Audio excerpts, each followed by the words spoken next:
family, welcome to my YouTube channel. It's your girl Ruth Nzioka, and welcome to my YouTube channel. So the first thing I want to say before I proceed on is I'm really sorry for not uploading consistently. The reason has been I've not had a camera. I've had so many challenges regards to camera and all that. So it's not because I've been ignoring or I've not been uploading. It's because of the challenges.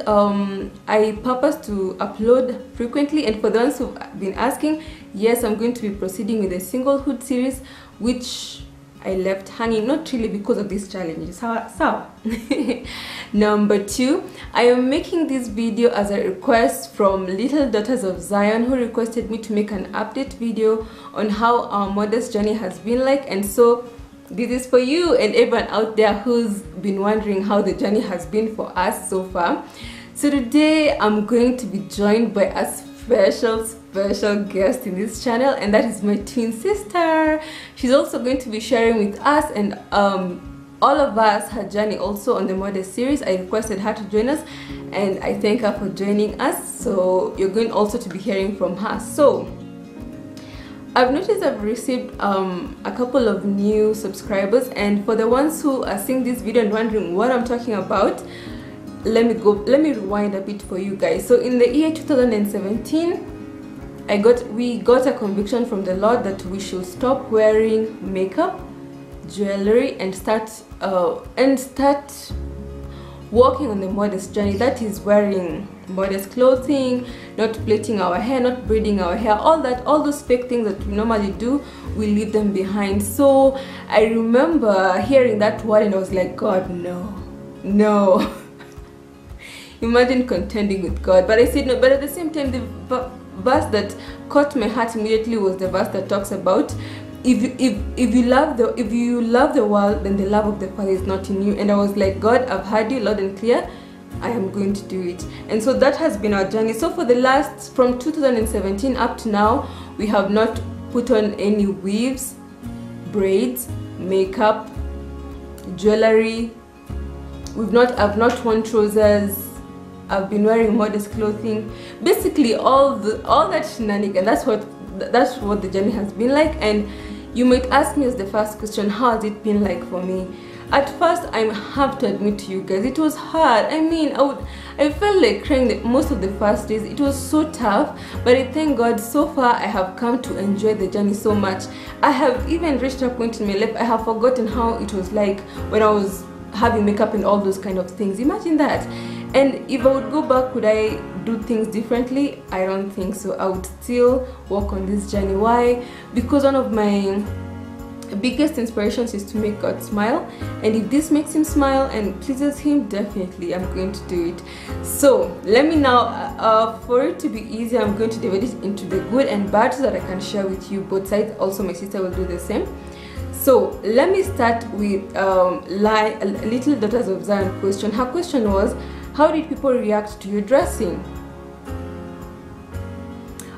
People's reaction to our dressing has been varied, good and bad. Who have been fascinated by our dressing have been men. I did not understand that. I did not understand at first why they were getting so fascinated. But I remember once one of the guys stopped us and asked, why are you dressed like that? And then you're like, we just want to be modest. And then he was like, I cannot believe in this day and age there's someone in Nairobi who's still wearing modestly. The only thing I keep seeing is people in short skirts and all those kinds of clothing. So he was very fascinated, and he was not fascinated like, what, damn, you look so good. No, he was fascinated in the sense that a respectful kind of way. Number 2, oh my goodness, number two. I don't have to keep up appearances. Do you know what that means, people? I don't have to be concerned about the latest fashion, the latest shoes, the latest makeup, the latest lipstick, the latest weave, the latest anything. My life is so simple in the sense that I just put on my dress, my sheer butter on my face, and when the Lord tells you something, when the Lord leads you into a particular way, his way is a way of freedom. I feel more freer because whenever I'm in a place, when everyone else is trying, I'm just there. But I mean in a good way. I don't mean I'm not smart. I'm normally smart even if I'm modest, but I'm saying I don't have to keep up with the trends, which is freeing for me. Number 3, sorry, sometimes I count wrong. Number 3, let me see. Saving of money. Do I have to say it? We don't buy jewelry, we don't buy makeup, we don't go to the salon. I have been to the salon in the last 3 years, 2 years, like twice. I wasn't even supposed to go. One of our friends forced us to go. I didn't even want to go, so I've been in the salon like twice. So the cost of living definitely has gone down. Number 3, I have first to tell you a story about this one. I never used to like my hair. I hope I'm going to get some of my pictures and I'm going to post them as I say this story. I used to have mohawk, I used to cut my hair, I used to dye my hair, I used to do all manner of things to my hair just because I did not like it. At that point I didn't think that, but I've come to know I didn't like my hair. And then when we started this journey, I was like, God, my goodness, how will I work with kinky hair? My concern was, when I'm going to work, will I look presentable? I never ever used to like my hair. It's hard to manage, I don't like it. But you guys, today, I love my hair. I don't like it when people touch my hair and they put heat. I feel like the hair is feeling pain. I don't like chemical. It makes my hair feel painful. I mean, I have come to love my hair so much. I've come to embrace the natural journey. And our hair, guys, 4C hair is beautiful. I just wish we can all take time to get to know it, to have a relationship with it, and just, it's beautiful. I mean, God has not made any mistakes on this earth. One of my favorite points, and this will be my last one, is an opportunity to witness. Just as the men have been fascinated by how we dress, it's the same way women also have been impressed. And what do I mean by this? You know, people are always questioning something peculiar, you know, and especially because they have known us to be people who wear braids, put on all that. So it's peculiar for them, and then people always have a question. Some people ask with evil intentions, rather they just want to oppose you and say no, no, no, no. But someone else, we have come across a couple of people who ask us these questions genuinely.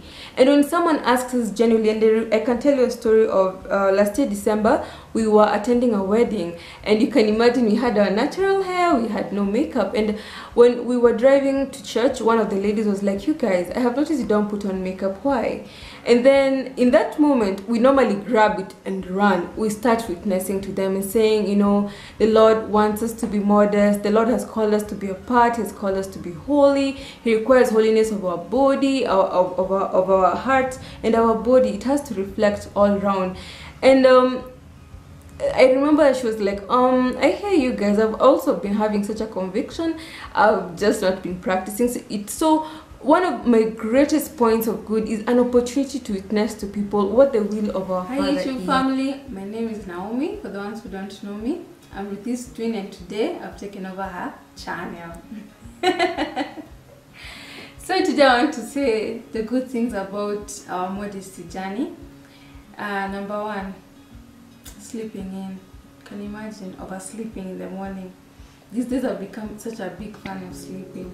I don't have to wake up earlier for me to prepare myself to go to work or wherever we are going. So I get to sleep in. At least I think I can prepare myself in less than 45 minutes. Now of course initially you had to wake up so early for you to prepare, but these days that's forgotten. You get to sleep, and that's a good thing. Number 2. I shared that I had self-esteem issues initially, but can I tell you what happened to me in this journey?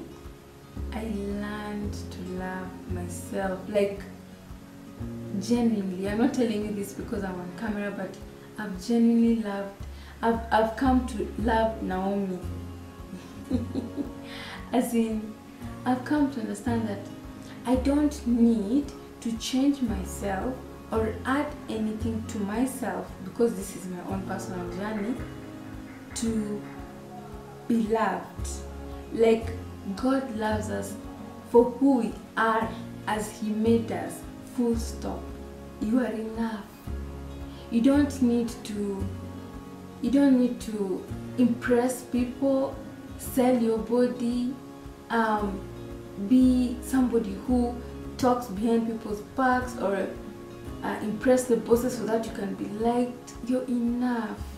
Then something else about the journey was,